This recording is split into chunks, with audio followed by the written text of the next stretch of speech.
कसारा घाट की ख्याति दूर तक फैली थी।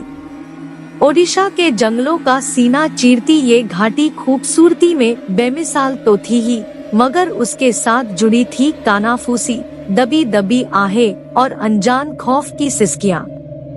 लोग कहते थे ये घाटी रात को जिंदा हो जाती है, सन्नाटा फट जाता है, चीखों और हवाओं के रुदन से पेड़ों की नंगी डालियां नाचती है और अदृश्य हाथ पर्यटकों को खींच ले जाते हैं अथाह अंधेरे में। मैं, राहुल, घाट की इन कहानियों से मोहित हुआ करता था। डर नहीं, जिज्ञासा जगाती थी ये कहानियां। एक सर्दी की शाम दोस्तों के साथ कसारा घाट जाने का प्लान बना। कुछ माने, कुछ हंसे, मगर आखिर में हमारी गाड़ी घाटी की ओर दौड़ रही थी। शाम ढलते ही घाटी का रूप बदल गया। पेड़ों के पीछे से सूरज का आखिरी टुकड़ा छिप गया और जंगल अपनी काली चादर ओढ़कर सो गया। हमारी जीप की हेडलाइट्स बेसहारा भटकती आत्माओं की तरह पेड़ों पर नाचती थी। अचानक गाड़ी रुक गई। पंक्चर हो गया था। अजनबी घाटी के सन्नाटे में हथौड़े की आवाज गूंजने लगी। सामने से एक रोशनी आई। दूर घने पेड़ों के पीछे से जिज्ञासा ने धक्का दिया तो हम रोशनी की ओर चल पड़े। घने जंगल में एक पुराना मंदिर मिला, टूटा फूटा, जंगल की घासों से ढका।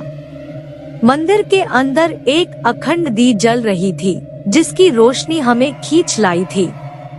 अंदर एक बूढ़े साधु बाबा ध्यान में बैठे थे। उनकी आंखें खुलते ही हम ठिठक गए। उन आंखों में थी अनंत कहानियों की गहराई और अथाह उदासी। हमने अपनी पंक्चर की बात बताई। बाबा मुस्कुराए और बोले, बैठो बेटे, रात होने में देर नहीं है। हम बैठे और बाबा ने सुनाई कसारा घाट की कहानी।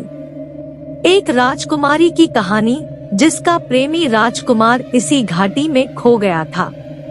उसके आंसू बन गए नदी, उसकी चीखें हवा में घुल गई।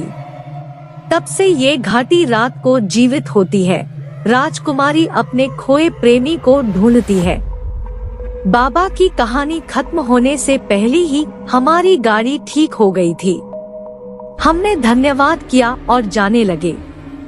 बाहर निकलते ही एक ठंडी हवा का झोंका आया, मानो राजकुमारी ने हमें विदा दी हो। रात अब और गहरी हो चुकी थी और हमारी जीप तेजी से आगे बढ़ रही थी।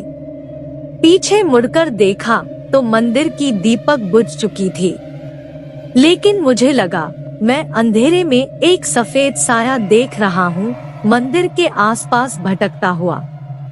शायद राजकुमारी अभी भी अपने प्रेमी को ढूंढ रही थी। कसारा घाट से लौटकर अंदर का खौफ कभी नहीं मिटा, लेकिन उसके साथ आई एक अजीब शांति भी। शायद ये डर नहीं था, ये कहानी का दुख था जो आज भी मेरे सीने में कहीं दबा हुआ है। कसारा घाट आज भी मेरे सपनों में आता है। अंधेरी घाटी, जलती दीपक, दुखी राजकुमारी का साया। और यही वजह है कि ये घाटी कभी भूलेगी नहीं।